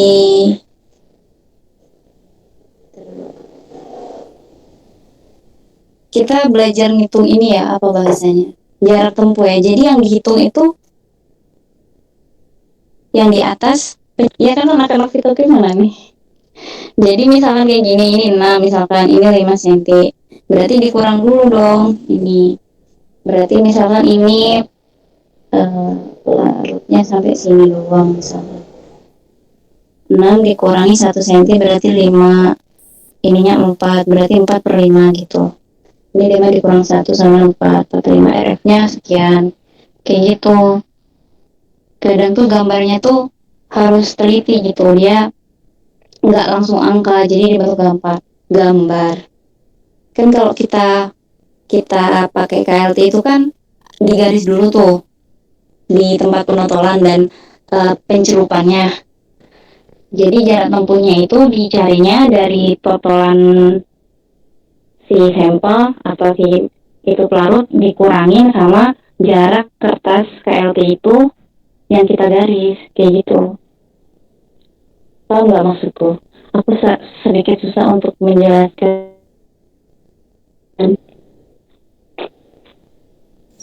Kak Ut, boleh diulangi lagi? Kok 6 kurang 1? Nih, misalkan ya, misalkan nih, berarti aku tidak bisa menjelaskan apa yang ada di pikiranku. Maafkan. Misalkan kan kita bikin plat TLT nih ya. Terus kan sebelum ditotolin, sebelum dimasukin ke dalam gelas itu apa namanya? Apa namanya deh? Chamber. Nah, chamber. Chamber. Nah, kan kita garis dulu nih, misalkan 1 cm. Nah, kadang di UKI itu dia tuh nggak dalam bentuk jarak tempuh sekian gitu, nggak. Jadi kita dikasih gambar gitu. Nah, misalkan sampelnya di sini nih penotolannya. Ini jaraknya 10 cm. Jadi angkanya tuh ini jarak sini 8 cm misalkan. Nah, ini sampel. Nah, kalau ditanya ini jarak tempuh sampelnya berapa? 8. Apa? 7. 8. 8. Tapi soal juga tuh ya kalau nih. Nah, ini 9 cm misalnya. Di sini 1 cm. Jadi ada soal pengecoh gitu. Ini nggak diketahui. Nah, kalau kayak gini 8. Ya 8. Kayak gitu. Maksudnya tuh kita bisa nggak nih jarak tempuh sampel kalau dikasih gambar. Misalkan ini 8. Misalkan di sini 0,5. 0,5 dari sini ke sini 7,3. Dikecoh lagi dah tuh di sini 9. Kayak gitu maksudku. Jadi dia kayak itu. Nah, kalau kayak gini berarti jarak tempuh sampelnya 7,3 dikurangi 0,5 yang si batas penotolan itu. 7,3 dikurangin 0,5 berapa dah tuh? 6,8 cm. Habis itu misalkan jarak tembus sampelnya sini 9 cm dari sini. Berarti 9 cm dikurang 0,5 8,5 kayak gitu. Baru dihitung. Gitu.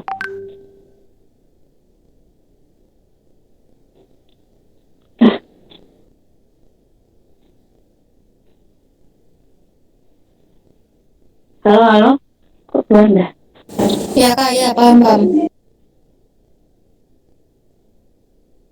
Terus ininya keluar. Ya, aku hanya mau sharing pernah ada yang dia pakai gambar kayak gini. Ada yang tanya nggak? Nggak bingung kan kalau misalkan dikasihnya gambar? Jadi dikurangin sama penotolan itu. Oke.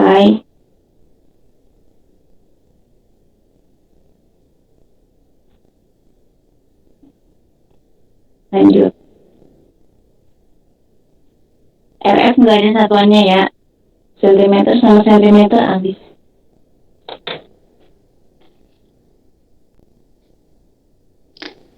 Lanjut soal nomor 15. Seorang analis dari bagian QC akan menguji metformin 850 mg dengan menggunakan struktur formulir resistif. Sebelum dilakukan pengujian, akan dibuat larutan 0,1 N sebanyak 20 ml. Larutan stok yang tersedia 0,1 N. Berapa mililiter larutan stok yang diambil untuk membuat 20 ml larutan 0,1 N? Ini pakai rumus apa, teman-teman?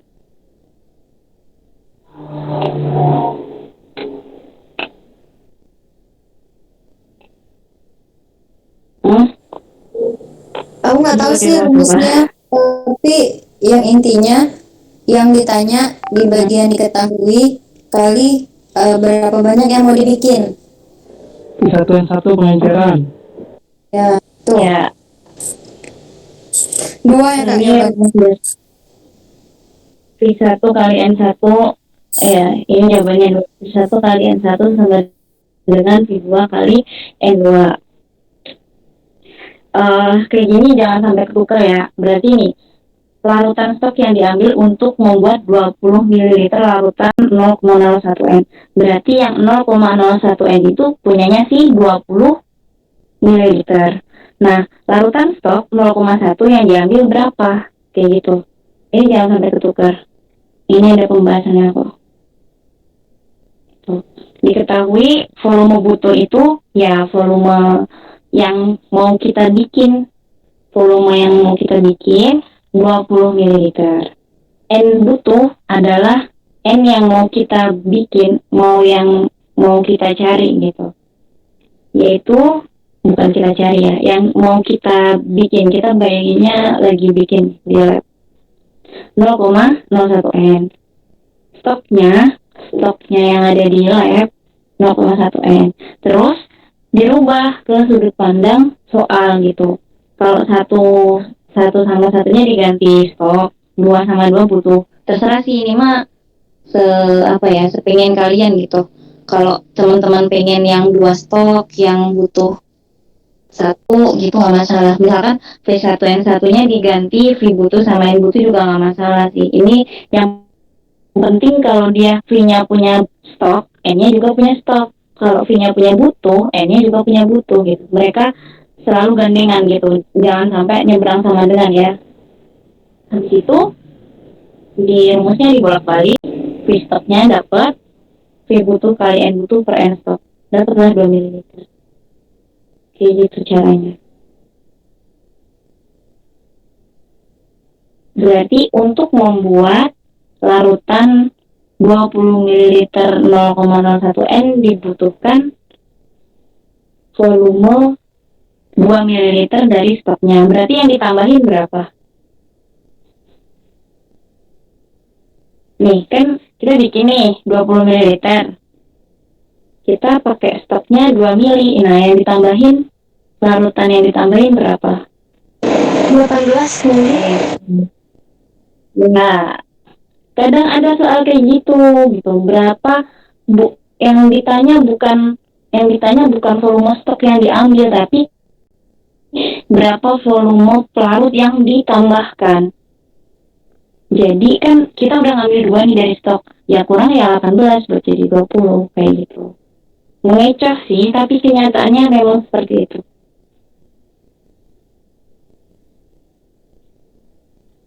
Ada yang bertanyain nggak?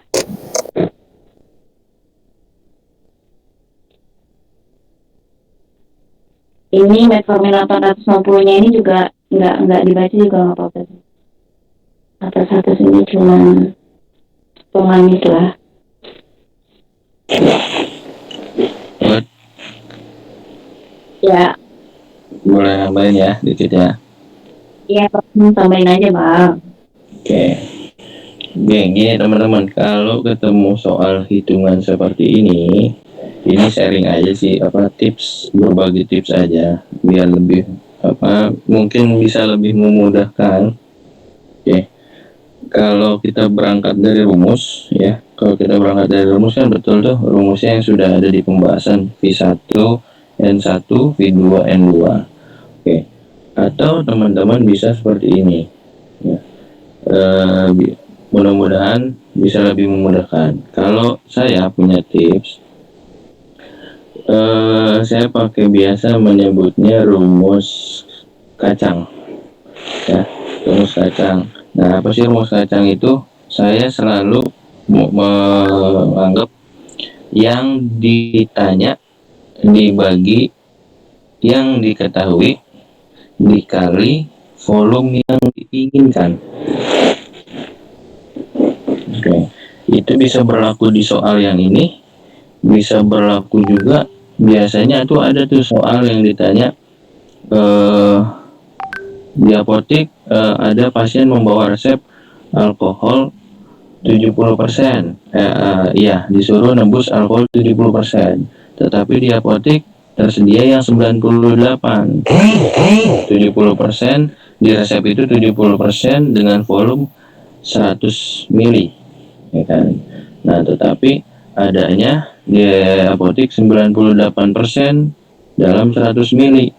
Nah, itu bisa juga berlaku rumus itu di soal yang kayak gitu. Nah, kalau yang di soal yang kayak gini kan, yang diketahui dibagi yang ditanya dibagi yang diketahui dikali volume. Yang diketahui berapa? Yang ditanya apa? Gitu. Di soal ini kan yang ditanya dia mau bikin 0,01. Nah, yang mau tuh yang diketahui yang ditanya berarti 0,01 dibagi yang diketahui berapa yang tersedia. Ya, yang maksudnya 0,1 berarti 0,01 dibagi 0,1 dikali jumlah volume yang diketahui yang dimau, jadi 20. Berarti kayak gitu. Jadi kalau teman-teman rumusnya lupa, rumusnya apa gitu, udah pakai rumus kacang aja gitu.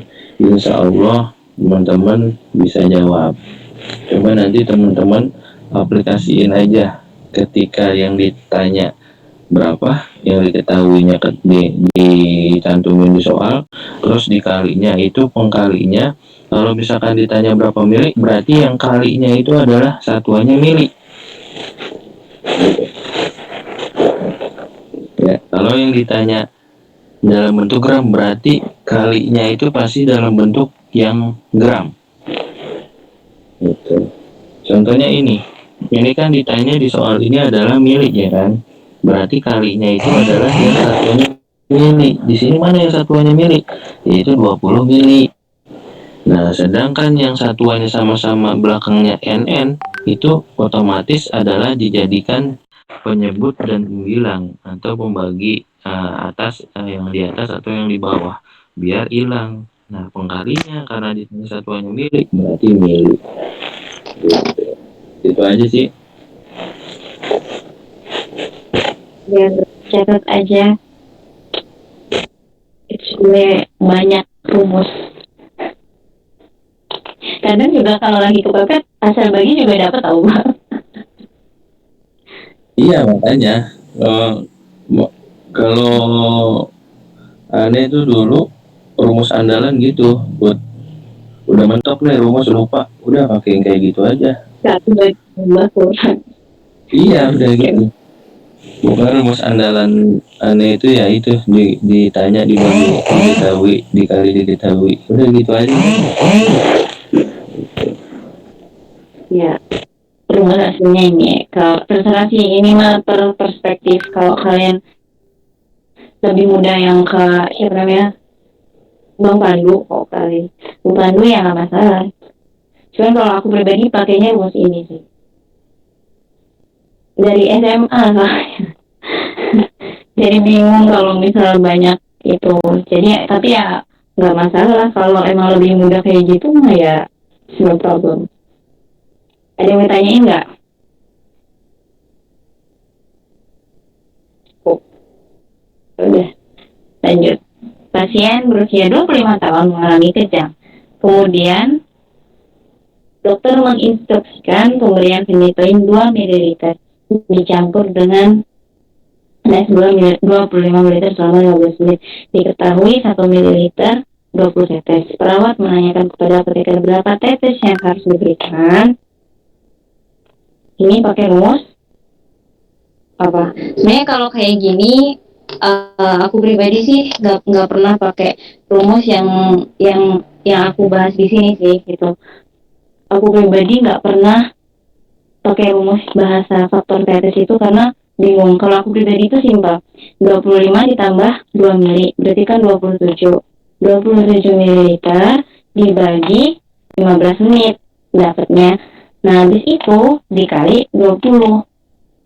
Tapi karena banyak, misalkan nanti banyak teman-teman yang bingung, jadi aku pakai rumus total. Jadi diketahui dulu volume total. Nah, di sini teman-teman jangan sampai lupa nih, kalau phenytoinnya itu 2 ml-nya itu jangan sampai nggak dijumlahin ya sama NS25-nya. Jadi jumlahin dulu. Habis itu dibagi sama waktu yang dibutuhkan atau waktu yang ditentukan oleh dokter. Kemudian dikali faktor tetes. Faktor tetesnya dari mana? Dari soal 20 ml per menit. Kayak gitu. Habis itu dicari dah. Dapatlah 36 tetes per menit.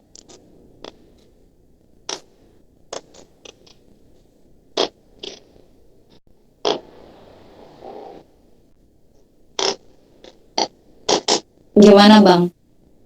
Kalau aku sih sebenarnya kalau selama ngerjain kayak gini aku nggak pernah pakai kayak gini sih. Tapi ini rumus paling normal. 25 tambah 2, 27 bagi 15. Dapat kan teman-teman?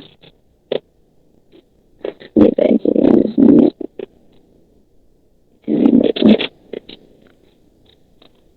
36.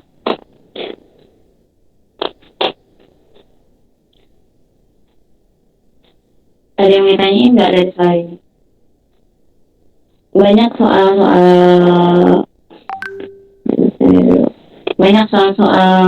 kayak gini kok.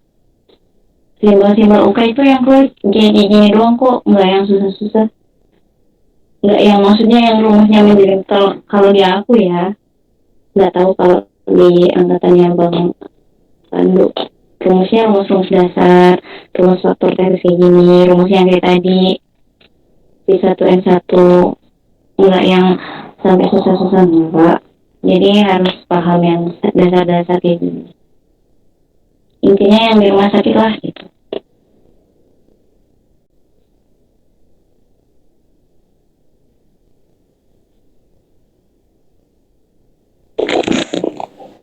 Oke, ya Ut.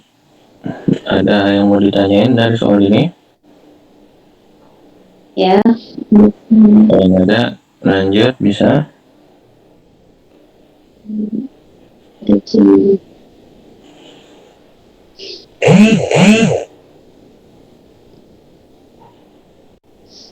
Ya, lanjut ya. Seorang pria berusia 65 tahun masuk rumah sakit. Setelah melakukan tahap pemeriksaan, pasien tersebut diberikan injeksi infus aminopilin. Diketahui nilai K 0,077, volume distribusi 6 liter. Berapa kadar tunak yang diinginkan pada terapi infus tersebut jika diketahui laju infus 68 mg per jam? Nah, ini yang ditanya adalah CSS. CSS yang diinginkan. Rumusnya apa? Laju infus dibagi apa? K kali J. Ya, clearance. Cara nyari clearance itu sama aja K kali D. Berarti rumusnya 68 mg per jam. Laju infus itu miligram per jam ya. Bobot dibagi waktu dibagi K kali VD. Berapa teman-teman dapatnya?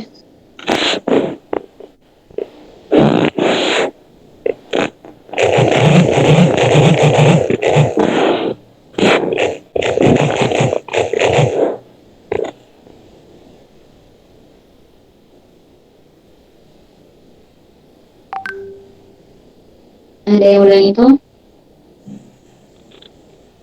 47,18. Ya. Kita lihat. Ya. Terus aku mau ngasih sesuatu trik gitu. Bukan trik juga sih. Ada soal yang dia itu clearance tapi satuannya bukan jadi bukan K kali 3 itu bisa enggak. Jadi dia itu soalnya nyari CSS tapi clearance-nya itu bilang satuannya tuh menit gitu. Intinya satuannya menit. Ini kebetulan kayaknya nggak diketahui ya, soalnya ini nggak bagus. Harusnya kayaknya itu per jam. Jadi ada soal yaitu misalkan 72 mililiter per menit gitu. Nah nanti kalau kalian dapat soal kayak gitu, itu harus dirubah dulu clearance-nya jadi jam. Jadi dikali 60. Karena kan 1 jam itu 60 menit. Karena kalau nggak kayak gitu, jawabannya tuh ada di ABCN ada tapi salah. Aku pernah nemu soal kayak gitu karena menurut aku loh kok soalnya aneh gitu. Ternyata kalau nggak teliti ya salah gitu. Jadi dia itu kan rumusnya kan L per CL. Nah clearance-nya udah diketahui tuh. Tapi satuannya mililiter per menit kalau nggak salah. Jadi kalau nemu soal yang clearance-nya per menit itu harus dikali 60 dulu. Kenapa? Karena 1 jam itu 60 menit. Jadi kalau clearance yang kita pakai di sini itu liter per jam. Biar bisa dicoret. Kalau nggak kayak gitu ya salah jawabannya. Jadi harus hati-hati dan dilihat dilihat satuannya kalau terkait ini. Soalnya masih ada sih, cuman di ujung galeri. Kalau mau nyari besok aku share. Soalnya tipenya beda. Ada yang mau ditanyain nggak? Oh ya, ada satu lagi rumus CSS tuh. CSS tuh nggak cuma buat infus ya, dia bisa buat apa aja gitu. Nah, sebenarnya rumus CSS itu nggak cuma satu ini gitu, tapi yang terkenal ya satu ini. Sebenarnya rumusnya itu, aku mau sharing rumus dulu.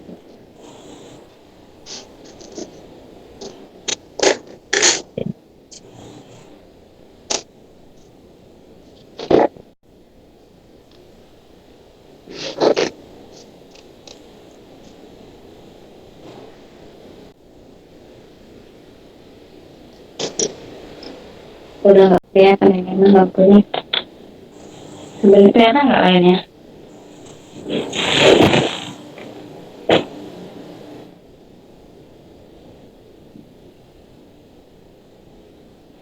Kelihatan banget. Nah, rumus dasar dari CSS itu ini. F dikali D0 dikali K dibagi K kali V D kali tau. Nah, ini bisa nyari buat dia oral, dia bisa intramuskular, dia bisa intravena, dia buat 1 kali pakai, bisa 2 hari pakai, 2 kali pakai, bisa. Nah, kalau yang rumus tadi itu khusus ini. Tapi rumus dan CSS itu ini. Nah, ini tuh apa? F itu adalah bioavailabilitas atau ketersediaan hayati. Misalkan kalau oral itu biasanya nilai F-nya 0,5, dan itu udah diketahui soal ya, 0,5, kadang 0,8 gitu. Maksudnya gimana? Kalau misal kita minum obat 100 mg, kalau nilai F-nya 0,8 berarti yang masuk ke dalam tubuh cuma 80 mg kan? Kayak gitu. Nah, rumus dasar ini. Habis itu ada di 0 itu dosis yang ada di soal. Habis itu yang rada tidak terlalu familiar itu nilai tau. Nilai tau itu apa? Nilai tau itu adalah dalam waktu minum obat. Misalkan oral terus 3 kali sehari, berarti taunya 24 bagi 3 sama dengan 8 jam gitu. Jadi nilai ini bisa buat infus. Kenapa aku bilang bisa buat infus? Jadi ini dosis per tau ini sama aja nilai N. Kenapa? F-nya kan 1, infus kan 1, langsung keirafan. Kan dosis miligram, taunya per jam. Gitu. Tapi kalau oral, ya tinggal masukin. Siapa tahu yang ditanya bukan CSS infus, gitu. Ini bisa dicatat sama teman.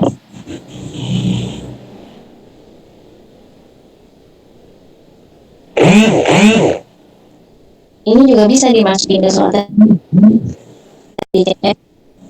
tadi berapa dah? Itu per jam. 1 jam ya belajar 1 sama aja, atau R K kali V D juga boleh. Ini kayaknya harus satuannya per jam, V-nya dalam liter. Nggak bisa per.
area keluar tuh kayaknya tuh.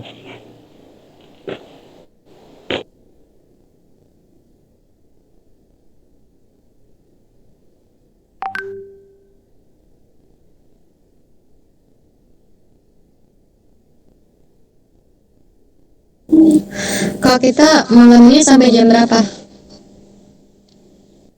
Paling satu soal lagi. Tunggu dulu. Bentar.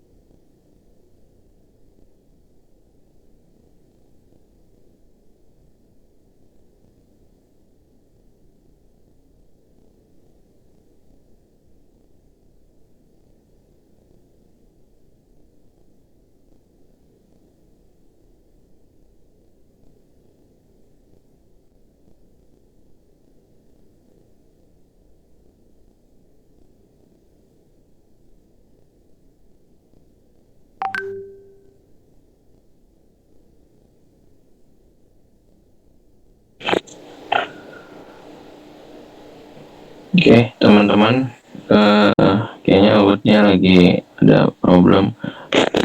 Kita mengingat waktunya sudah malam juga. Oke, kita cukupkan dulu hari ini. Nanti kita lanjut lagi. Kita sepakatin lagi waktunya.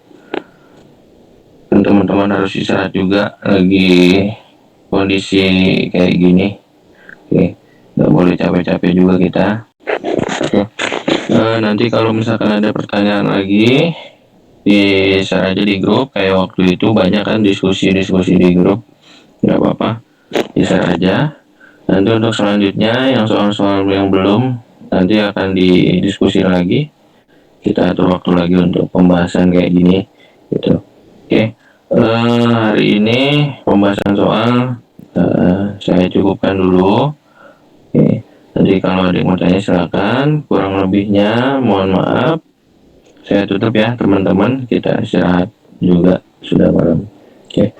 Kurang lebih mohon maaf. Assalamualaikum warahmatullahi wabarakatuh. Selamat malam.